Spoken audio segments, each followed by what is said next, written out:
O mistério de Belicena Vilca. Novela mágica. Por Naimrod de Rosário. Coleção. Espada de Tarsis. O mistério de Belicena Vilca por Naimrod de Rosário, primeira edição argentina. 15º dia. Convém informar-lhe, a esta altura da história, doutor, sobre a reaparição dos Golan. Como disse no dia 6º, apesar de sua presença pouco numerosa entre os fenícios e cartijaneses, tinham chegado em massa na Europa a partir do século IV a.C., acompanhando um povo cita da Ásia Menor. Tal povo recebeu muitos nomes, dependendo onde se assentou. Fundamentalmente eram celtas, mas se os conheceram como galos, irlandeses, escoceses, bretões, galeses, córnicos, gálatas, galegos, lusitanos, etc. Veremos agora com mais detalhe como foi que os Golan se uniram aos celtas e qual a sua real origem. Mais adiante explicarei o significado das tábuas da lei que Moisés recebe de Yahvé ao concretizar a sua aliança com o povo eleito. Agora cabe resumir que as tábuas da lei contêm o segredo da serpente, quer dizer, a descrição das 22 vozes que o Deus Criador usou para realizar a sua obra e os 10 aspectos, ou os Sefirot, com os quais se manifestou no mundo ao executar a criação. São os 32 misteriosos caminhos do Uno. Este conhecimento dá lugar a uma alta ciência chamada cabala acústica e numeral, a que se encontra só nas primeiras tábuas da lei.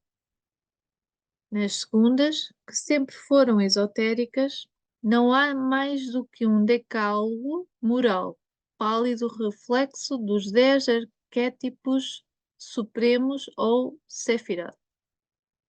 As primeiras tábuas possuem, pois, o segredo da serpente, o segredo da construção do universo.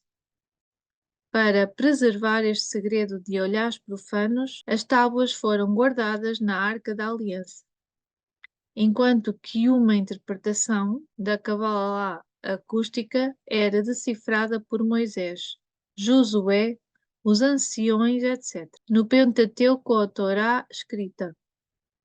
As 22 letras hebraicas, com as quais foram escritas as palavras cifradas, guardam uma relação direta com os 22 sons arquetípicos que pronunciou o Criador Uno, o que lhes outorga um inestimável valor como instrumento mágico. Mas tais letras possuem também um significado numérico arquetípico, de modo que toda a palavra é suscetível de ser analisada e interpretada.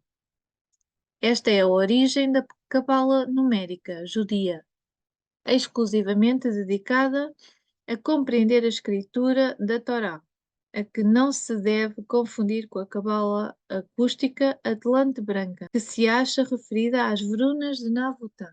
Mas a cabala acústica acha-se revelada nas tábuas da lei e estas fechadas na arca, de onde somente podiam ser extraídas uma vez ao ano, para privilégio dos sacerdotes. Finalmente, o rei Salomão fez enterrar a arca numa cripta profunda sobre o templo, uns 1000 anos antes de Cristo, e permaneceu no mesmo lugar até à Idade Média, quer dizer, no espaço de 21 séculos.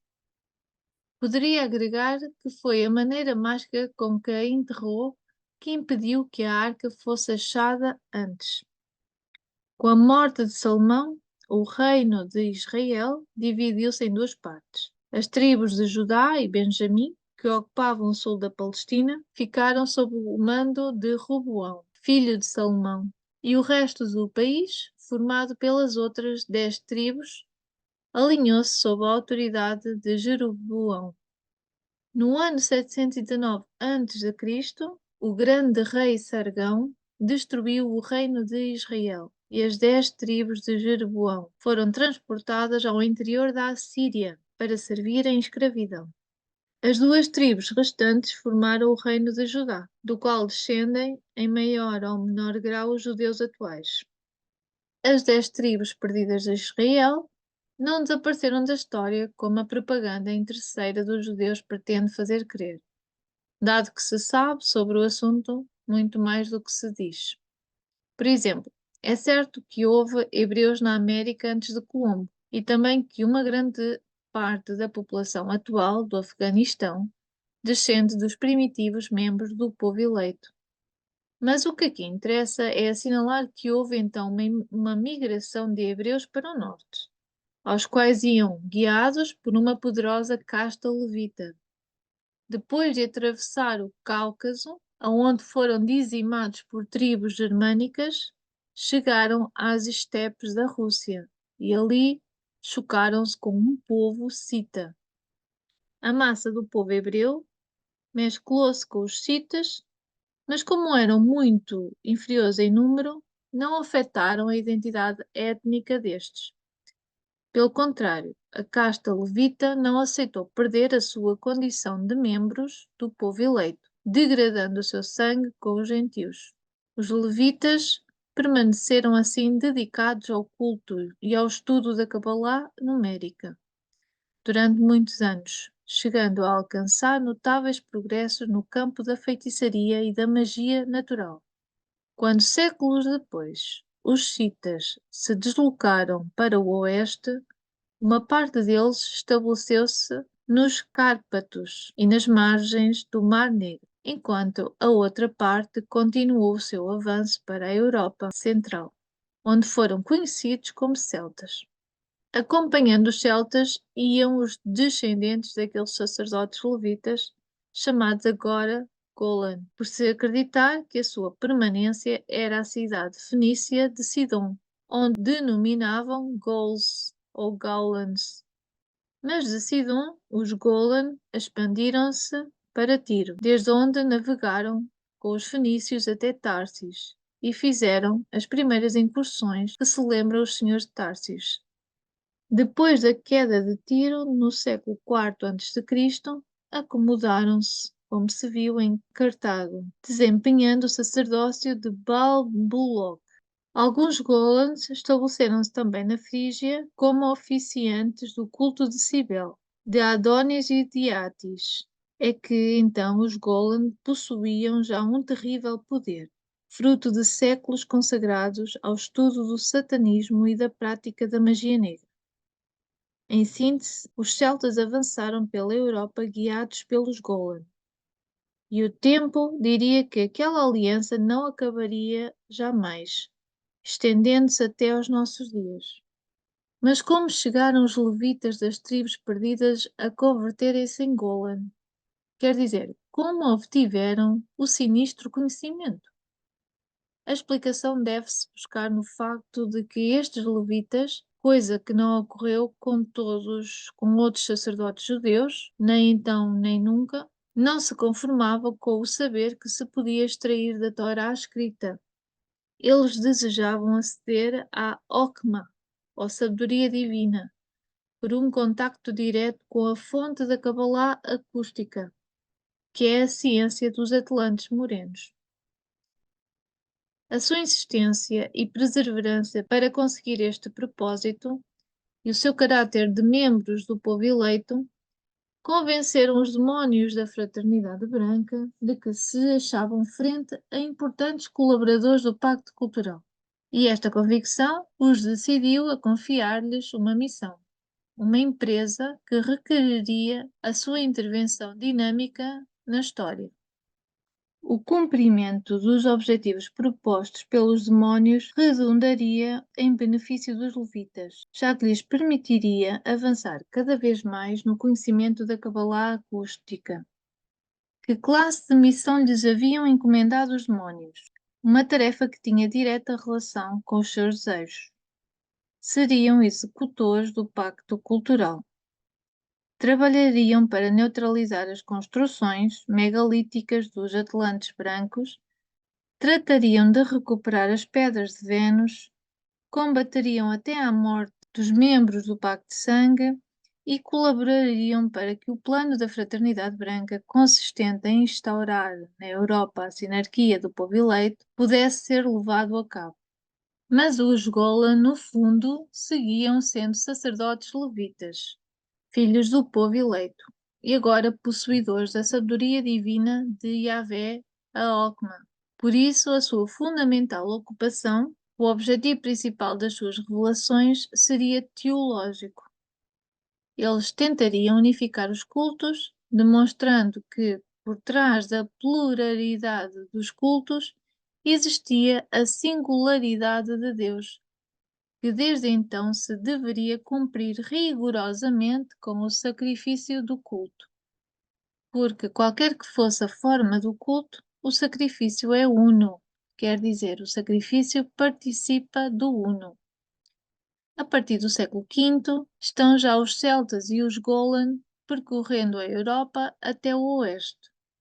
Os gauleses uniam-se a Amílcar Barca e impediram que Roma ajudasse Tartessos. Logo se uniriam a Amílcar Barca na invasão da Itália, mas muito antes, no século IV, tinham humilhado a Roma e destruído o templo de Apolo em Delfos. Júlio César, na sua célebre campanha das Gálias, consegue submetê-los definitivamente ao controle de Roma em 59 a.C. Augusto divide a Gália Transalpina em 4 províncias: a Narbonense, a Aquitânia, a Céltica ou Leonesa e Bélgica. Os Golan, que detinham grande poder sobre todos estes povos, começam a retirar-se pouco a pouco das províncias romanas, inclusive seguidos por alguns contingentes celtas. Passam primeiro para a Grã-Bretanha ou Britânia, mas o objetivo final era a Irlanda, ou seja, Ibérnia. Nos primeiros séculos da era cristã, não são muitos os Golan que se movem livremente pela Europa. No século IV, quando se castiga com pena de morte os cultos pagãos, já não parece haver Golan nas regiões romano-cristãs. De facto, à época, as Gálias e a Ibérnia são totalmente romanizadas, e nas regiões onde ainda se pratica o paganismo, os missionários católicos derrubam os templos pagãos, às vezes árvores centenárias, e põem em fuga os Golan. Invariavelmente, estes fugiam para a Grã-Bretanha e Irlanda. A chegada dos bárbaros no século V não lhes brinda nenhuma oportunidade de reimplantar o seu poder, pois estes povos são cristãos, arrianos e de raça germânica, tradicionalmente inimiga dos celtas, que os consideram também barbares. Assim, no reino visigodo da Espanha, os senhores de Társis tiveram a impressão de que, por fim, os Golan tivessem desaparecido da terra. No entanto, estava para acontecer o oposto, pois em pouco tempo os Golan protagonizariam o regresso mais espetacular. Sim, porque os Golan não voltavam para a Europa para cumprir um antigo papel de sacerdotes pagãos do Deus Uno, para cumprir a missão de unificar os cultos no sacrifício ritual. Agora corriam outros tempos. Daquela missão ocupariam-se diretamente os membros do povo eleito, que ofereceriam ao Uno o sacrifício de toda a humanidade gentia ou Goim. A Fraternidade Branca tinha encarregado os Golan, em troca, o desempenho de uma função superior, uma ocupação que favoreceria como nunca a unificação da humanidade. Por isso eles não voltavam como sacerdotes pagãos, mas como cristãos. E não só como cristãos, mas como católicos romanos. E não só como católicos, mas como monges missionários da Igreja Católica. E logo seriam considerados construtores sábios da Igreja. Título absurdo cuja menção arrancaria risadas irónicas dos homens de pedra. Esta é uma longa história que aqui só posso resumir e que tem o seu início nos planos da Fraternidade Branca. Os deuses traidores, para cumprir os seus pactos com o Deus Criador e as potências da matéria, deviam favorecer o controle do mundo por parte do povo eleito. Para isso seria necessário afiançar definitivamente o modo de vida materialista fundado no pacto cultural, quer dizer, seria necessário afiançar o culto nas sociedades germano-romanas recém-formadas na Europa. E a melhor maneira de patrocinar o culto, tal como se despreende do que expus no terceiro dia, é formalizá-lo e plasmar essa forma nas massas, centrar a sociedade em torno da forma do culto. Onde começa o culto? Onde começa um culto? Qual é o seu extremo mais visível para as massas? Evidentemente, o culto começa pelo templo, o que primeiro aparece ao crente. Na verdade, o mais importante do culto é o ritual. Mas todo o local onde se pratica o ritual é um templo, pois o templo é o espaço sagrado onde se pode realizar o ritual. A prioridade aparente do templo surge de que, efetivamente, pode existir um templo, quer dizer, um espaço sagrado ou centro de manifestação metafísica, sem que haja ritual. Mas é inconcebível que se possa executar um ritual fora de um espaço sagrado ou templo. O plano da Fraternidade Branca para afiançar o culto começava, pois, pela implantação massiva de templos e pela evolução da forma dos templos em concordância com os objetivos do ritual. Mas esses planos apontavam um objetivo final muito mais complexo: a instauração de um governo mundial em mãos do povo eleito. A Fraternidade Branca criaria as condições culturais adequadas para que uma sociedade futura aceitasse tal forma de governo. Nessa empreitada, ocupariam o esforço de toda a casta sacerdotal do Ocidente, figurando em primeiro lugar a missão encomendada aos Golem. Quando a sociedade estivesse pronta para o governo mundial, realizar-se-ia, via Messias, a reunificação do cristianismo com a casa de Israel e se elevaria o povo eleito ao trono do mundo. Tais eram os planos da Fraternidade Branca e dos sacerdotes do Pacto Cultural. A transformação da sociedade que estes planos exigiam conseguiria-se principalmente pela unificação religiosa e a função fixadora do culto que todo o templo exerce sobre as massas. Mas havia mais. Também se requeria a formação de um poder financeiro e militar que prestasse apoio, na sua oportunidade, à constituição do governo mundial. O culto oficial das sociedades europeias era o cristão, assim que os templos teriam de responder aos ritos da Igreja. Claramente se adverte que o plano dos deuses traidores requer a efetivação de duas condições. A primeira é que as massas tomem consciência da necessidade do templo para a eficiência do ritual. E a segunda é que se disponha, no momento em que esta necessidade alcança a sua máxima expressão, dos homens capazes de satisfazê-la mediante a construção de templos em grandes quantidades e volumes. A primeira condição cumpriria-se pela constante e permanente pregação missionária. A segunda, com a fundação no Ocidente de um colégio secreto de construtores de templos. Este colégio, Dr. Signael, foi confiado aos Golan, mas isso não ocorreu de entrada, pois devia-se concretizar o plano da Fraternidade Branca, começando pela primeira condição. Quando a Igreja esteve preparado o lugar que iam ocupar os Golan para desenvolver o seu colégio de construtores no século VI. Então, convocou-se-lhes na Irlanda para que fizessem a sua assombrosa reaparição continental.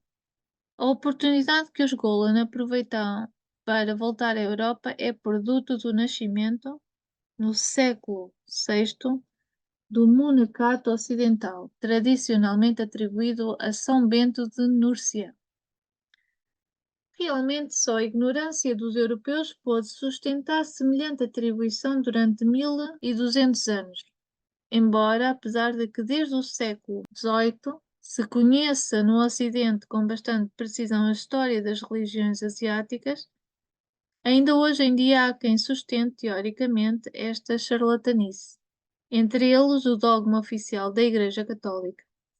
Mas para comprovar o engano, basta tomar um avião, viajar ao Tibete e observar ali os monastérios budistas dos séculos 3 e 2 a.C., quer dizer, 800 anos antes de São Bento, cujas regras internas e construções são análogas às beneditinas. A oração e o trabalho eram ali a regra, tal como na fórmula ora e lavora de São Bento. Mas o mais importante, o mais revelador da comparação, resultará sem dúvidas a descoberta de que os monges tibetanos dedicavam-se ao ofício de copistas, quer dizer, de reproduzir e perpetuar antigos documentos e livros, e a conservar e desenvolver a arte de construção de templos, assim como os beneditinos. E não é preciso insistir, por ser suficientemente conhecido que aqueles monastérios constituíam centros de difusão religiosa pela ação dos monges missionários e mendicantes, que ali se preparavam e enviavam por toda a parte da Ásia. À luz dos acontecimentos atuais, no entanto, qualquer pessoa de boa fé há de admitir que a instituição do monacato oriental data do século X antes de Jesus, ou seja, pelo menos uns 1400 anos antes da aparição do monacato ocidental. Para refrescar a memória a este respeito, convém recordar os seguintes dados.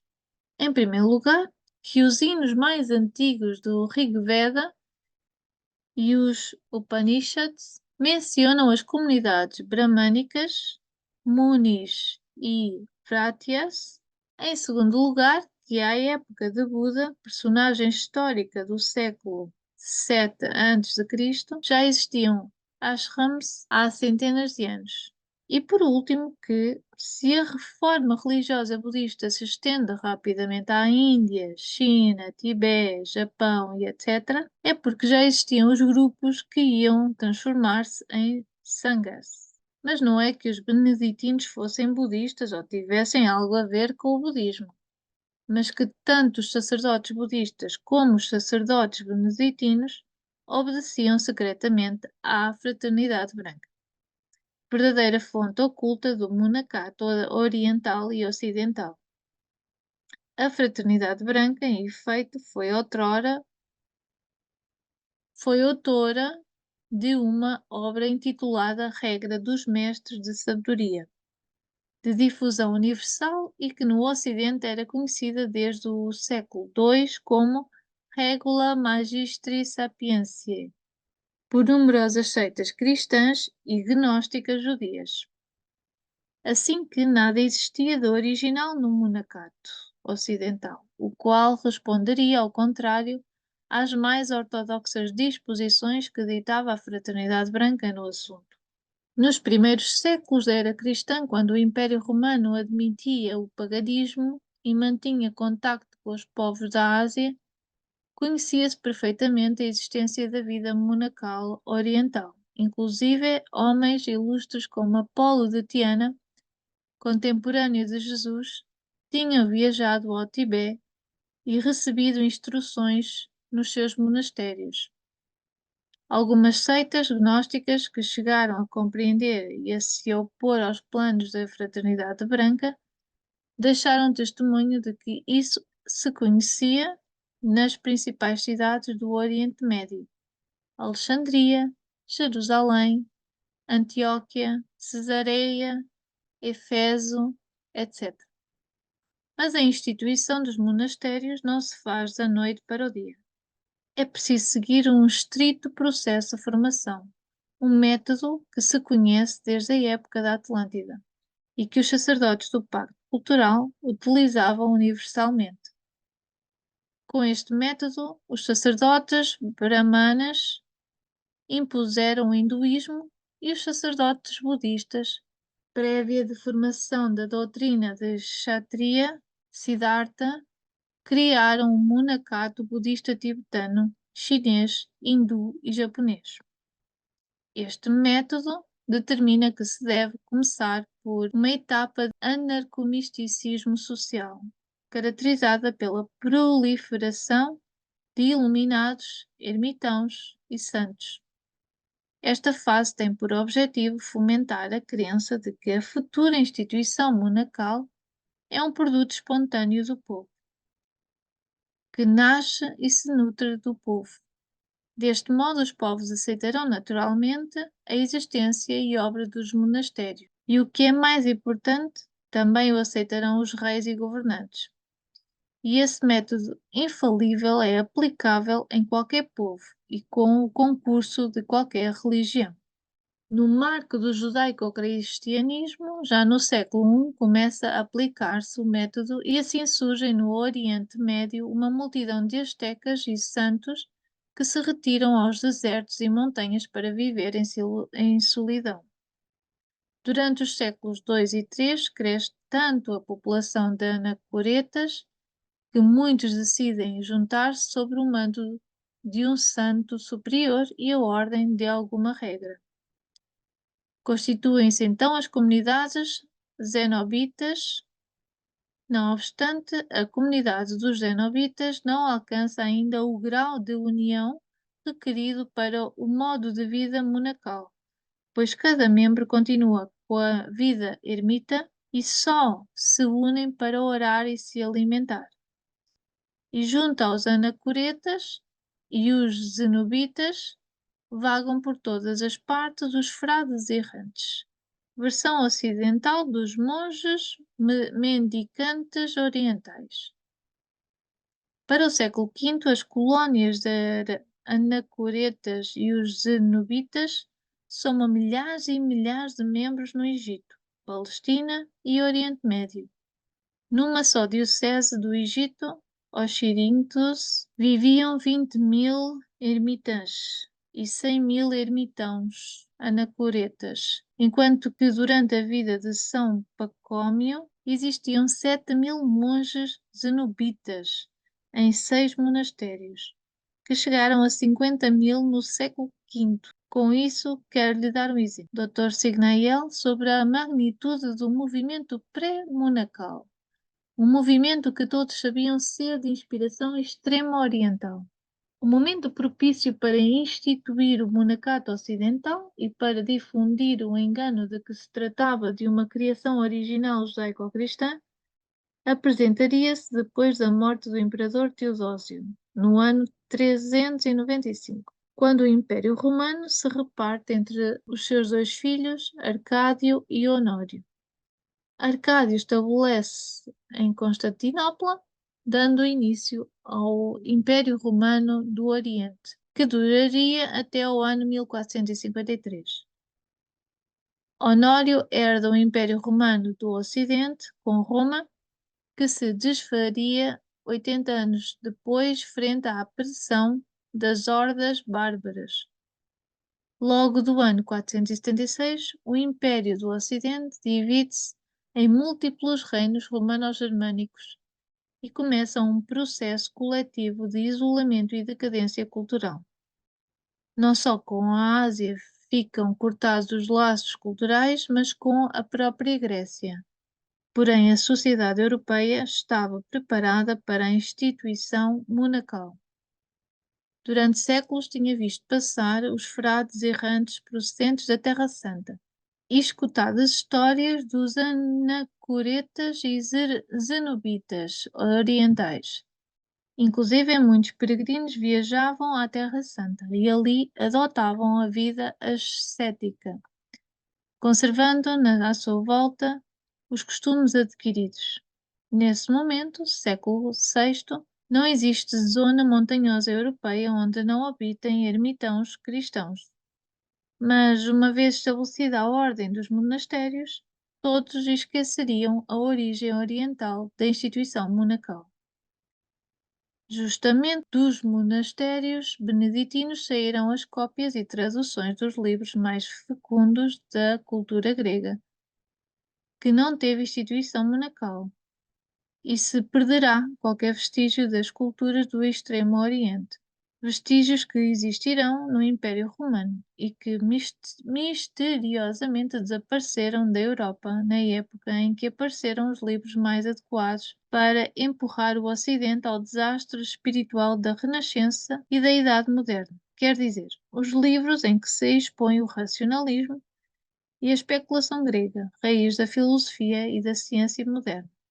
Nada se dirá a partir da cultura beneditina sobre a origem atlante das civilizações europeias, nem sobre as religiões dos povos da Ásia, nem sequer sobre a dos recentes germanos, a quem se obrigará a esquecer os seus deuses e crenças e os seus alfabetos rúnicos.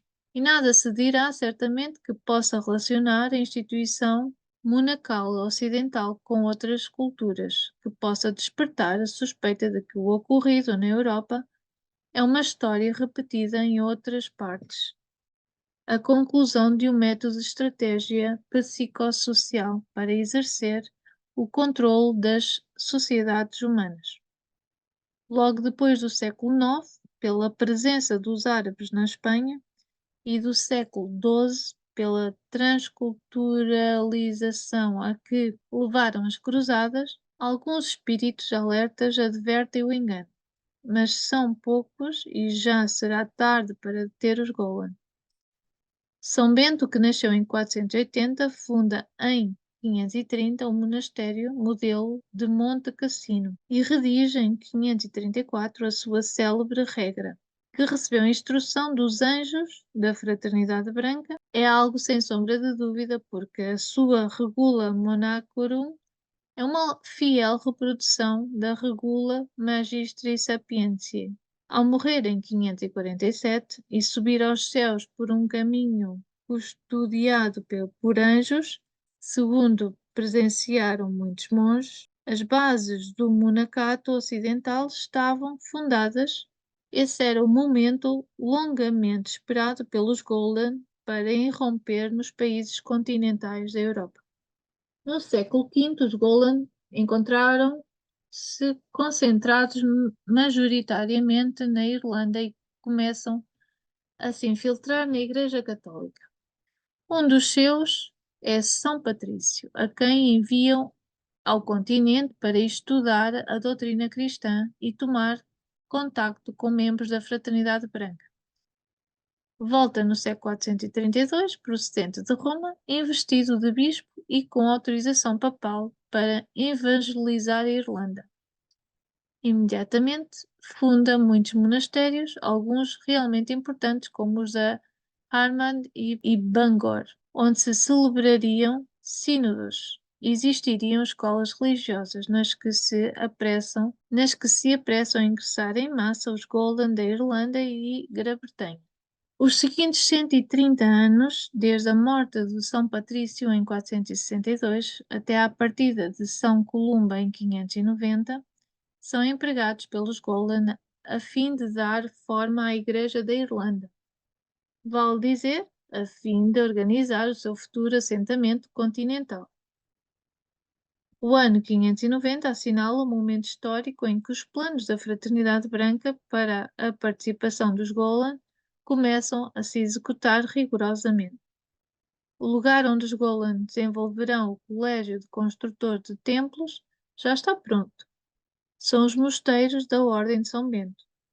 E já tinha sido eleito Papa o monge beneditino Gregório, que anos antes, em Constantinopla, recebe a Ordem da Fraternidade Branca de convocar os monges irlandeses, quer dizer, os Golan, e integrá-los à Ordem de São Bento. Nada mais que esse chamado precisam os Golans para atuar, e nesse mesmo ano, em 590, parte para a França São Columba, procedente do grande mosteiro de Bangor, junto com 12 membros da Plana Maior.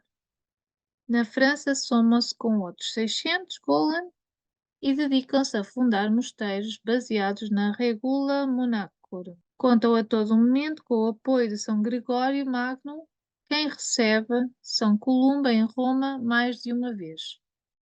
Logo da fundação do mosteiro de Anna Grey, estabelece o mosteiro de Luxeuil, de vasta influência na região, e o famoso de Sangolan, às margens do lago Zurique, entre muitos outros.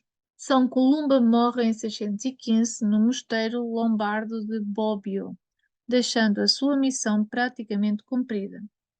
Centenas de mosteiros nas Gálias, na Suíça e na Itália, quer dizer, nos antigos assentamentos celtas, sob a direção dos monges irlandeses, Golan e integrados à Ordem de São Bento. Deve-se recordar que no ano 589 desenvolve-se o Terceiro Concílio de Toledo, onde o rei Recareno, por influência do bispo de Sevilha, São Leandro, declara-se católico romano, junto com a rainha e toda a corte do reino visigodo.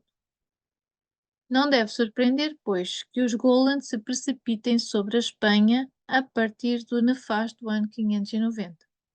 No entanto, essa reaparição causou enorme surpresa aos condes de Tours Walter, que não esperavam voltar a ver os Golan na península, pelo menos durante a ocupação goda. Mas tal improvisão devia-se à suposição de que os Golan permaneceriam pagãos e não se submeteriam à Igreja Católica. Essa suposição foi ingênua, pois a realidade encarregou-se de demonstrar bem logo, pois os Golan quereriam controlar a Igreja Católica, logo de submeter-se a ela. Os condes de Tours-Walter, que também pertenciam à Igreja e eram nobres hispanogotos, empregaram então toda a sua influência para impedir a expansão beneditina no sul da Espanha, objetivo que lograram amplamente os Golan. Os Golan, como é lógico, afirmariam-se no norte da Espanha, nas regiões célticas. Desde o mosteiro de Dúmio, vizinho de Braga, na Lusitânia, e outros em Bierzo, e no extremo da Cordilheira Cantabro-Asturiana, que se dominam picos da Europa, os Golan empreenderiam uma infinidade de incursões à Bética com o fim de destruir a casa de Tarsis e roubar a espada sábia. Toda uma guerra secreta se travou desde o século VIII, na qual os monges missionários Golan tentavam aproximar-se da vila de Turdes e os senhores de Tarsis os faziam executar-se sem piedade. Mas para cada Golan beneditino que desaparecia sem deixar rastros, ou aparecia assassinado numa estrada por mãos desconhecidas, vinham dois em substituição, obrigando a casa de Tarsis a manter, de antemão, um permanente estado de alerta. Expertos em magia negra e mestres em toda a classe de ciências empregariam tudo quanto soubessem para localizar a caverna secreta. Mas sempre fracassariam. Ao final, solicitariam o auxílio de Bera e Birsa, como se verá mais adiante. É evidente que a inserção dos Golan na Igreja Católica não constitui um motivo suficiente para desqualificá-la completamente. A razão é que os Golan introduzem-se como sociedade secreta dentro da Igreja. E ainda que as suas intrigas comprometam em mais de uma ocasião a Igreja toda, os seus planos jamais são declarados publicamente, nem assumidos oficialmente por esta. Pelo contrário, em muitas outras ocasiões, personalidades verdadeiramente espirituais, autênticos cristãos, brilharam em seu seio. Convém considerar, então, apesar de que tal distinção nem sempre seja fácil de determinar, como se existissem duas igrejas superpostas. Uma contra a que lutaram os senhores de Tarsis é a Igreja Golan. Assim a denominarei em outras partes e a sua definição irá surgindo da história. Outra é a Igreja de Cristos, ou a Igreja somente, a que pertenceram os senhores de Tarsis e a círculos dominicanis, e a que pertencem muitos dos que estão, pelo Espírito, e contra as potências da matéria, por Cristos luz, e contra Jeová Satanás. Uma é a Igreja da Traição ao Espírito do Homem e a outra é a Igreja da Libertação do Espírito do Homem. Uma é a Igreja do Demónio, da alma imortal, e a outra é a Igreja do Deus do Espírito Eterno. Se gostou deste conteúdo, subscreva o canal. Força e honra, camarada!